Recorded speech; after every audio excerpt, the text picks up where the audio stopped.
Alright, what's going on? This big Grime. I had somebody ask me, how do I record and edit and use with sonar and stuff. So I'm going to kind of give, a few tips or things that I do when I record. Basically, I want to make everything simple. I want to, because people pay me to record them and they want results really quick. I mean, people are impatient. It makes you look professional when you can do stuff really fast, efficiently, impress them. It makes them want to come back and spend money with you because they feel like they're with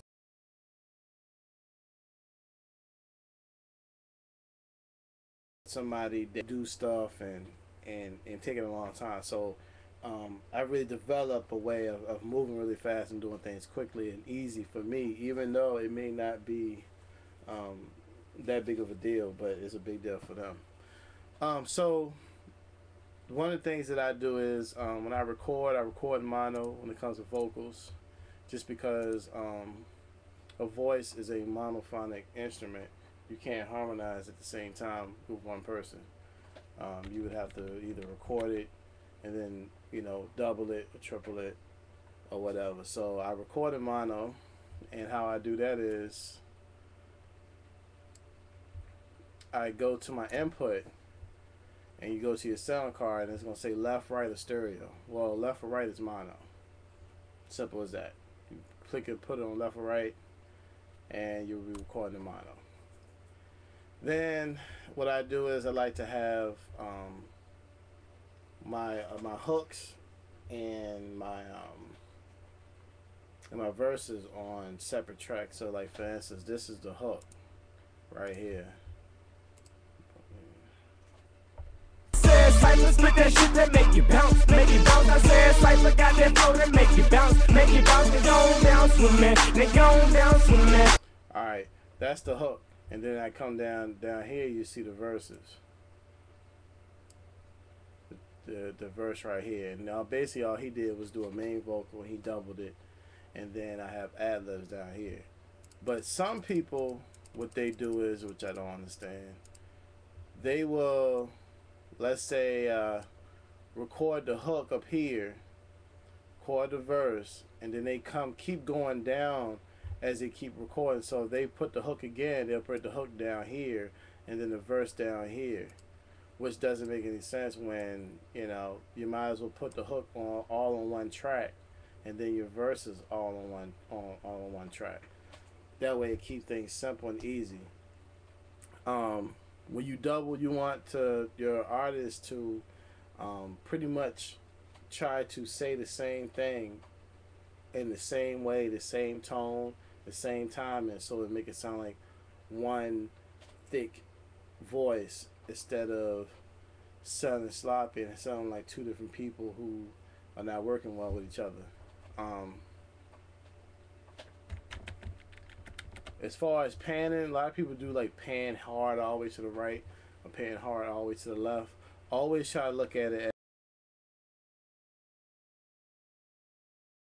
as is one person going to be way over to the left and the other one way over to the right side of you. No, they're going to be standing kind of in front of you, but not directly in front of you, because for them to stand directly in front of you, one person have to be in front and the other one standing behind you in the center. So I kind of pan like my main vocal, I leave in the center, and the second I pan left or right a little bit, not a whole lot, maybe like 20%, 25%, depending on what type of sound you're trying to achieve. There's really no right or wrong in it, but it all depends on what sound you're trying to achieve. That's just how I do it. If a person does a triple, let's say if I get my second to the left, my third be to the right. Because I mean, if three people are standing in front of you, one person's going to be in the center, the second one's going to be in your left, and the third one's going to be in your right, or whatever. They're not all going to be standing in the middle. It just doesn't make any sense. So in ad-libs, I like to have in the background, because they're ad-libs, they're just fill-ins. So I will pan them harder to the left or right, or have them lower down in volume. Sonar it's okay as an audio editor. It's pretty good. But the one thing I do like about it, they have married SoundForge and Sonar together. So, and what I mean by that is, let's say if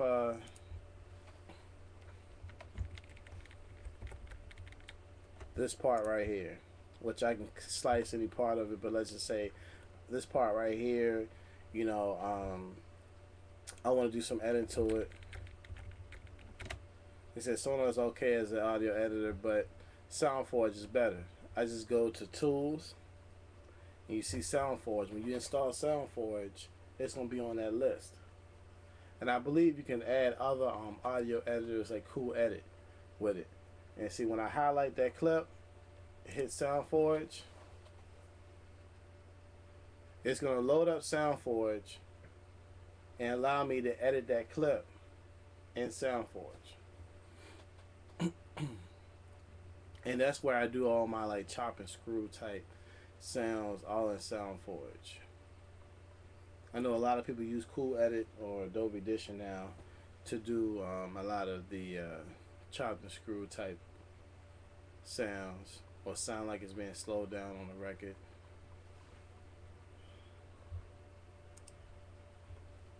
But like I enjoy having sex, but like. So if I'd be like,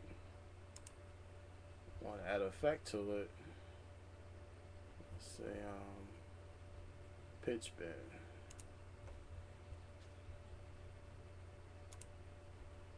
But like I enjoy having sex, but like I.